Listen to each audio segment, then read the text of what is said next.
संयम, स्थिरता और मृदु होना एक परिपक्व व्यक्ति के सद्गुण होते हैं। यह गुण यदि किसी मनुष्य में हो तो वह जीवन में बहुत कुछ कर सकता है। उस व्यक्ति का व्यक्तित्व ही अलग सा दिखता है। सारी दुनिया भले मुख से उस व्यक्ति की तारीफ ना भी करे, पर मन ही मन उसे सम्मान जरूर देती है। हाँ, वो बात अलग है कि कुछ लोग इन गुणों का मजाक उड़ाने से पीछे नहीं रहते। कुछ लोग ऐसे व्यक्तियों को बेवकूफ समझ उनके अस्तित्व को बार बार चोटिल करते हैं।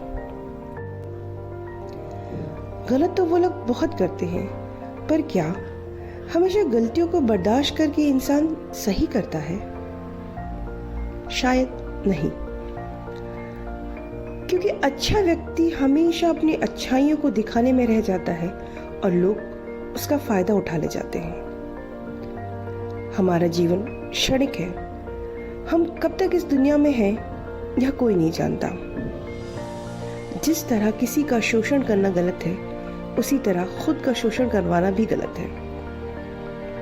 ये बात कड़वी है, मगर सच है कि जो व्यक्ति कभी अपने साथ हो रहे गलत व्यवहार को नहीं रोकता, दुनिया उसे मौके मौके पर सुनाती है, परेशान करती है, क्योंकि लोगों को लगने लगता है कि इस व्यक्ति के साथ हम कैसा भी व्यवहार करें, ये हमारे साथ कुछ बुरा नहीं करेगा। हम चाहे अपने अंदर की भड़ास इस व्यक्ति पर कितनी बार भी निकाल लें, ये चुप कर कर ही सुन लेगा। इसे कोई फर्क नहीं पड़ेगा अगर हम इसे इस्तेमाल भी कर लें, क्योंकि यह बेवकूफ हमेशा सह लेता है। ये कलयुग है। यहाँ अच्छे के साथ साथ अच्छा भले होता होगा, पर जो अपने साथ बुरा होने देता है उसके साथ समय समय पर बुरा जरूर होता है, क्योंकि उस व्यक्ति ने ही सामने वाले व्यक्ति को इतनी छूट दे दी होती है कि वो खुद चाहकर भी अपने साथ होने वाले दुर्व्यवहार को नहीं रोक पाता। आज मैं आपको इसी बात से जुड़ी एक कहानी सुनाने जा रही हूँ। एक गांव में सुरेंद्र नाम का एक व्यक्ति रहता था। वो बहुत सरल, मृदु और धैर्यवान व्यक्ति था। सदा मेहनत की खाता, प्रभु भक्ति करता और लोगों की मदद करने में आगे रहता। गांव के कुछ लोग उसे प्यार करते तो कुछ उसे बेवकूफ समझ उसकी अच्छाइयों का फायदा उठाते, उसे मदद के नाम पर इस्तेमाल करते। पर सुरेंद्र भी सब कुछ जानते बूझते भला बना रहता, हमेशा मदद करने पहुंच जाता। कई बार तो वह आते जाते लोगों के मुख से उसका मजाक उड़ते भी सुनता, फिर भी वह उनकी बातों को बुरा ना मानता और यही सोचता कि जब मैंने किसी का बुरा ही नहीं किया तो ईश्वर भी हमेशा मेरे साथ बुरा नहीं होने देंगे। समय का चक्र चलता रहा और सुरेंद्र का व्यवहार वैसे का वैसा बना रहा। एक दिन की बात है, वो खेतों में काम कर रहा था। तभी उसका पड़ोसी भागते हुए आया और बोला, घर जल्दी चलो, तुम्हारे बेटे को सांप ने काट लिया है। आनन फानन सुरेंद्र खेतों से भागता हुआ घर पहुंचा तो वहां उसका बेटा दर्द से तड़प रहा था। उसे समझ नहीं आया कि वह क्या करे। वो वापस भागते हुए अपने मित्र सोहन के पास गया और बोला, मित्र, मेरे बेटे को सांप ने काट लिया है, कृपया अपनी बैलगाड़ी में उसे वैद्य के पास ले चलो। उसका वह मित्र बस नाम का ही मित्र था। वह सुरेंद्र से हमेशा काम निकलवाता, पर उसे कभी लगा नहीं था कि सुरेंद्र भी उससे कभी मदद मांगेगा। उसके बैलों को वह एक सेठ के खेतों को जोतने के लिए भेजने वाला था। यदि वह उस समय सुरेंद्र की मदद करता तो उसे धन का नुकसान उठाना पड़ जाता। उसकी समझ में नहीं आया कि वह क्या करे। इसी सोच विचार में वह लगा हुआ था, तभी सुरेंद्र की गिड़गिड़ाती हुई आवाज उसे वर्तमान में ले आई। सोहन का दिल न पसीजा, उसे धन का मोह ज्यादा हुआ, तो उसने सुरेंद्र को झूठ ही बोल दिया। अरे मित्र, मैं तो चाहता हूं कि मैं तुम्हारी मदद करूं, पर अभी थोड़ी देर पहले मेरे पड़ोसी मेरे बैलों को ले गए क्योंकि इनकी बेटी बीमार हो गई थी। तुम थोड़ा सा पहले आते तो दोनों एक साथ ही वैद्य के पास पहुंच जाते। सुरेंद्र खिसियाता हुआ घर जाने लगा। तभी उसकी नज़र रास्ते में एक खेत पर पड़ी जहाँ सोहन के बेटे खेत जोत रहे थे। उसे अब सब समझ आ चुका था कि क्या सच है और क्या झूठ। वह दुखी मन से घर पहुंचा। उसके घर पहुंचने पर उसने अपने बेटे को गोद में लिया और वैद्य के घर जाने लगा। पर ठहरा तो मनुष्य ही, भला कितना तेज भाग पाता। चाहते ना चाहते समय ने उसे मात दे दी। वैद्य के घर पहुंचने तक उसके बेटे के प्राण जा चुके थे। उसकी आंखों के आगे अंधेरा छा गया। वह ईश्वर पर क्रोध करने लगा कि मैंने तो सदा आप पर ही विश्वास किया। मैंने कभी कुछ गलत ना किया, ना गलत बोला, ना कभी किसी व्यक्ति के साथ गलत किया। मेरी परिस्थिति भला कैसी भी रही हो, पर मैंने हमेशा दूसरों की परिस्थिति संभाली। फिर भी आपने मुझे इतना बुरा दिन दिखाया है क्यों? सुरेंद्र का मन लोगों से उठ चुका था। अब न उसे खुश रहने का मन करता, न इस संसार में जीवन जीने का। वह सब कुछ छोड़ छाड़ कर जंगलों की तरफ निकल गया, यह सोचकर कि अब मुझे किसी पर विश्वास नहीं, ये दुनिया किसी काम की नहीं। मैं ऐसी जगह पर जाना चाहता हूँ जहाँ न मुझे कोई जानता हो और न मैं किसी को पहचानता हूँ, न समय आने पर मैं किसी की मदद कर पाऊँ। इसी सोच विचार के साथ वह जंगल की तरफ चला गया। एक दिन निकला, 2 दिन निकला, ऐसा करते करते उसने 1 सप्ताह निकाल दिया। जंगल में वह क्या खाता और कहाँ सोता, इस चक्कर में ना वो कुछ खा पा रहा था, ना वो अपनी नींद पूरी कर पा रहा था। पर सब कुछ अपनी जिद के कारण बर्दाश्त करता रहा, क्योंकि वह अपने गांव वापस नहीं जाना चाहता था। एक दिन वह भूख के मारे बहुत बेचैन हो गया। तभी वहां से साधु संतों की टोली गुजरी। उस टोली के प्रमुख की नजर सुरेंद्र पर पड़ी तो उन्होंने उसे अपने पास बुलाया। उसकी दुर्दशा देखकर वह समझ गए कि उसने बहुत दिन से कुछ नहीं खाया। उन्होंने अपने शिष्यों को कहकर सुरेंद्र को फल खाने को दिए। फलों को खाकर सुरेंद्र की जान में जान आई। तब साधु ने पूछा, तुम इस जंगल में क्या कर रहे हो और तुम्हारी दशा ऐसे कैसे हो गई? साधु के प्यार भरे शब्द सुनकर सुरेंद्र रोने लगा। उसने अपनी सारी सच्चाई, अपनी सारी व्यथा सुनाई।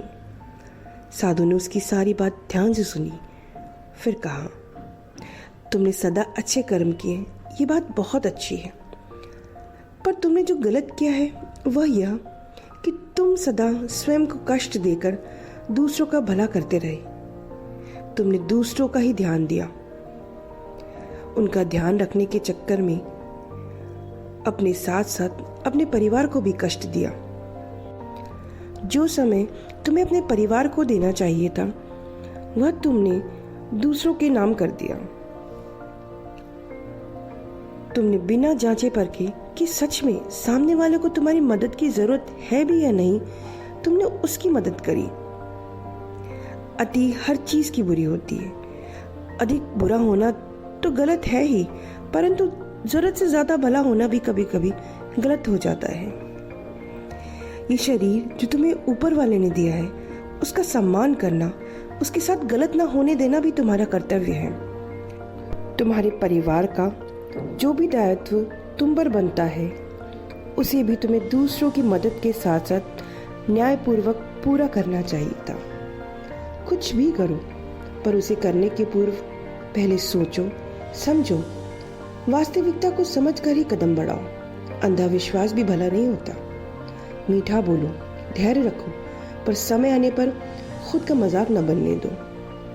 यह भी तुम्हारे व्यक्तित्व का एक हिस्सा होना चाहिए। आज भी तुम दूसरों की स्वार्थी हरकतों के कारण ही दुखी होकर यहाँ रह रहे हो। किसी का क्या बिगड़ेगा? ऐसा करने से उल्टा तुम खुद को ही कष्ट दे रहे हो। इससे अच्छा तो यह होगा कि तुम वापस अपने गांव जाओ, अपने परिवार को संभालो। तुम्हारे परिवार में क्या सिर्फ एक ही पुत्र था? बाकी सदस्यों ने तुम्हारा क्या बिगाड़ा? तुम्हारे साथ क्या गलत किया कि जो तुम उन स्वार्थी लोगों के कर्मों का रोष उन पर निकाल रहे हो, उन्हें कष्ट दे रहे हो। ईश्वर ने भी समय आने पर दुष्टों को दंड दिया है, तो तुम तो मनुष्य ही हो। दंड ना सही, पर अपने साथ बुरा घटित होते देख इसे समय पर ही क्यों नहीं रोका? तुम्हारा कर्तव्य है, क्योंकि दूसरों की तरह ईश्वर के बनाए हुए तुम भी हो। तुम्हें कोई कष्ट देगा तो वो भी ईश्वर के रचना को कष्ट देने के समान ही होगा। अगर कुछ बदलना है तो जरूरत से ज्यादा अच्छा होने का जो तुम्हारा स्वभाव है उसे बदलो। घर वापस जाओ, अपने परिवार को संभालो। ऐसी मनोदशा के साथ यदि बैराग भाव लेकर भी ईश्वर भक्ति करोगे तो वह तुमसे न हो पाएगी, क्योंकि तुम्हारा मन अस्थिर है। और कड़वे भावों के साथ ईश्वर भक्ति करोगे तो इस अवस्था की भक्ति भी तुम्हारी पूर्ण न मानी जाएगी। साधु की बात सुन सुरेंद्र के मन का दुख कम होने लगा। उसे लगा कि साधु महाराज सत्य ही तो कह रहे हैं। आज जो कुछ भी उसके साथ हो रहा है उसके लिए कहीं ना कहीं वह स्वयं जिम्मेदार है।